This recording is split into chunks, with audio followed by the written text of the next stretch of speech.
Hello student, welcome once again SDSBM online class बैठा।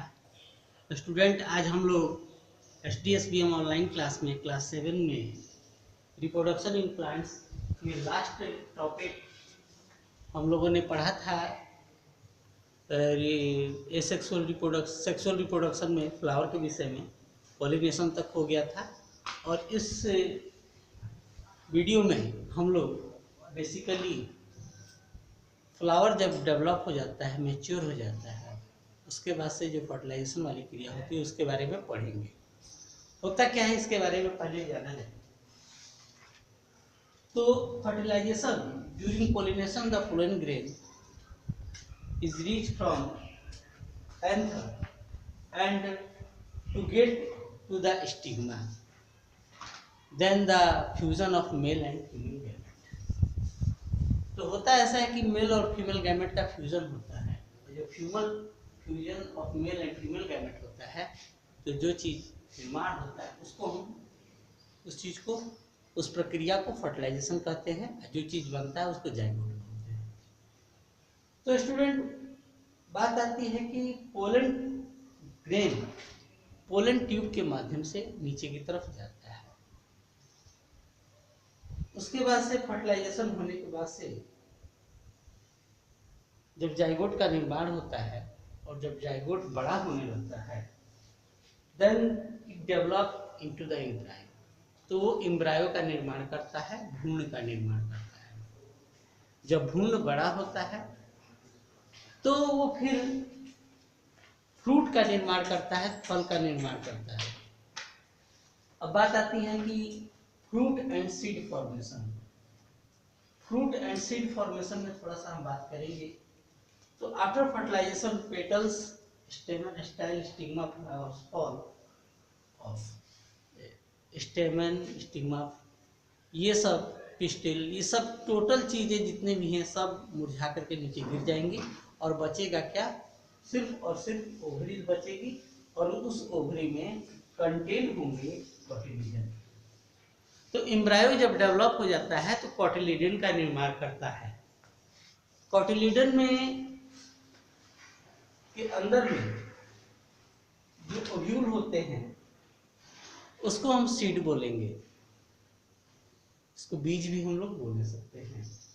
तो ऐसे में फल का निर्माण हो पाता है।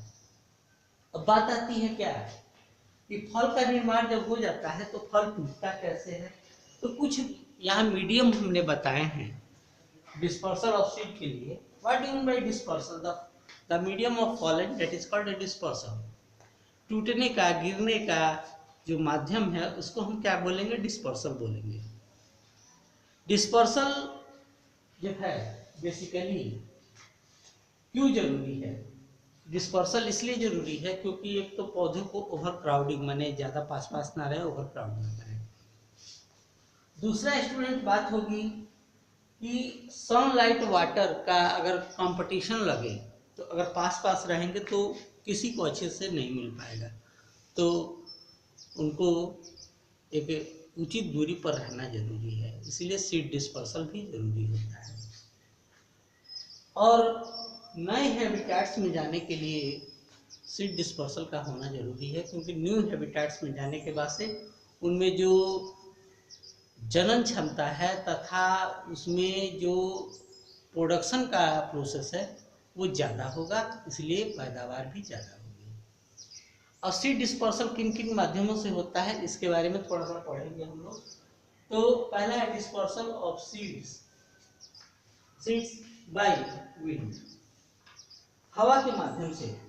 तो जैसे डैंडेलियन है, कॉटन है, एसर है, ये कुछ पौधे ऐसे हैं जब हवा बहती है तो ये इनके जो सीड होते हैं वो हवा में उड़ने लगते हैं। जैसे जैसे हवा में उड़ेंगे तो कुछ दूरी पर जाकर के गिरेंगे और वहाँ गिरेंगे तो वहाँ नए पौधे की उत्पत्ति करा देंगे। ये प्रक्रिया चलती रहती है।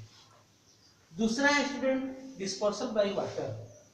तुम लोगों ने बेसिकली देखा होगा कि जैसे नारियल है, लोटस है, चाहे और भी सब चीज़ें हैं, ये पानी के ऊपर में सतहों में फ्लो करके। नारियल का पौधा बेसिकली जो है तालाब के किनारे या फिर पाया जाता है।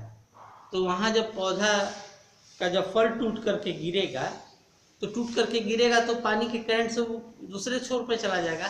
ऐसे में dispersal of seed by water ये भी होता है। तीसरा है dispersal of seed bye animal.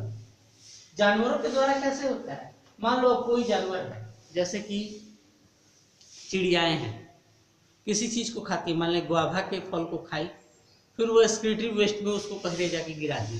तो ऐसे में क्या होता है स्टूडेंट कि इस तरह से कुछ पौधे होते हैं जो दूसरी जगह को चले जाते हैं, जैसे जेंथियम भी हो गया तुम्हारा, फिर से ट्यूबुलस, ये सब पौधे हैं। अब बात आती है dispersal of seeds by explosion. Explosion के माध्यम से, जैसे कस्टर है, लेडी फिंगर है, ब्लॉसम है, ये कुछ पौधे ऐसे होते हैं कि जो अत्यधिक मात्रा में जब मैच्योर हो जाते हैं तो स्वतः ही फट जाते हैं, और फटने के बाद से उसके बीज जो हैं गिर जाते हैं। तो इस तरह से ये वो बिखर करके फिर नए पौधे का जन्म कराते हैं। तो आज के वीडियो में इतना ही। नेक्स्ट वीडियो में हम लोग फॉरेस्ट के बारे में डिस्कस करेंगे। Thanks, have a nice day.